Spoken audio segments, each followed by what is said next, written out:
Praise lord. స్తోత్రములు ప్రభా. గొప్ప తండ్రి, మహిమ గల తండ్రి, నీకు వందనాలు. వాక్యం ద్వారా మీరు మాతో మాట్లాడమని వేసినాం రాడుస్తుంది తండ్రి. ఆమేన్.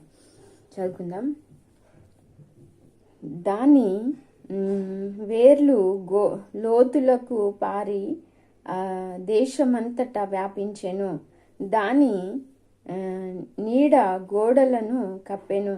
దాని వేర్లు దేవుని దేవదారు వృక్షములను ఆవరించెను. అవును, ఇది ఒక మనిషికి సాదృశ్యము.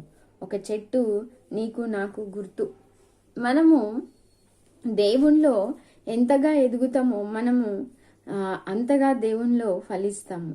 దేవదారు వృక్షము వలె మన తీగలు గోడలు దాటి వెళ్తాయి. మన ఫలం అధికమవుతుంది. మనం దేవునిలో ఎంతగా ఉంటే అంత ఫలిస్తాము. దేవునిలో గొప్పగా ఫలించాలి. చిన్న వాక్యం దేవుడు దీవించునుగా.